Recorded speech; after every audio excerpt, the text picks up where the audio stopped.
আসসালামু আলাইকুম সুপ্রিয় দর্শক মণ্ডলী, আজ 25 আগস্ট 2025 সোমবার 10ই ভাদ্র। জানাচ্ছি পত্রিকাগুলোর প্রধান প্রধান শিরোনাম। সর্বপ্রথম বিবিসি নিউজ মেইন হেডিং করছে, জামায়াত এনসিপির শর্তের চাপে বিএনপি নির্বাচন নিয়ে নতুন শঙ্কা। এরপর ইত্তেফাক মেইন হেডিং করছে, ডিজিটাল ব্যাংক খুলতে লাগবে কমপক্ষে 300 কোটি টাকা। নেক্সট প্রথম আলোর মেইন হেডিং, 71-এর অমীমাংসিত বিষয়, পাকিস্তানের মন্ত্রী বললেন আগেই সমাধান হয়েছে ভিন্নমত উপদেষ্টার। এরপর যুগান্তরের মেইন হেডিং, রোহিঙ্গাদের ফেরাতে কৌশল খুঁজছে সরকার। নেক্সট ভোরের কাগজ মেইন হেডিং, পাকিস্তানের উপপ্রধানমন্ত্রীর সঙ্গে বৈঠক, সার্ক পুনরুজ্জীবনের উপর গুরুত্বারোপ করলেন অধ্যাপক ইউনূস। এরপর জনকণ্ঠ মেইন হেডিং করছে, যেভাবে গ্রেপ্তার করা হয় তৌহিদ আফ্রিদিকে। নেক্সট ইনক্লাবের মেইন হেডিং, ইসির প্রস্তুতি চূড়ান্ত।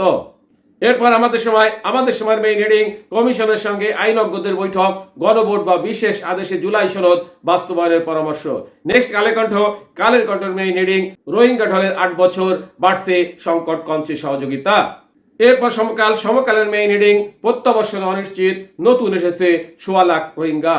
নেক্সট জয় দিনের মেইন হেডিং, গ্রাহকদের নিরাপত্তা নিশ্চিত করতে ডিজিটাল ব্যাংকের পরিশোধিত মূলধন বাড়ানো হলো 2.5 গুণ। এরপর মানবজমিনের মেইন হেডিং, সরকারি চাকরি যেন আলাদিনের চেরাগ। সর্বশেষে আরটিভি নিউজের মেইন হেডিং, সোমবার রোহিঙ্গা সংলাপের আনুষ্ঠানিক উদ্বোধন করবেন প্রধান উপদেষ্টা। এতক্ষণ শুনলেন পত্রিকাগুলোর প্রধান প্রধান শিরোনাম, এবারে বিস্তারিত।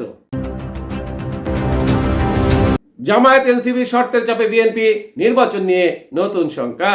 বাংলাদেশে ফেব্রুয়ারিতে নির্বাচনের ক্ষেত্রে বিভিন্ন শর্ত দিয়ে আন্দোলনে নামার হুমকি দিচ্ছে জামায়াত ইসলামী ও এনসিপি।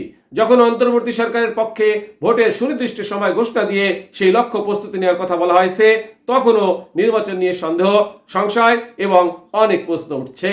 কারণ সংস্কার প্রস্তাবের জুলাই সনদ বাস্তবায়নের পদ্ধতি সহ বিভিন্ন ইস্যুতে শর্ত দিয়ে জামায়াত, এনসিপি এবং বিএনপি পাল্টা বা বিপরীত অবস্থান নিয়েছে। এমন প্রেক্ষাপটে রাজনৈতিক দলগুলোর মতপার্থক্য, বিভক্তি বাড়ছে।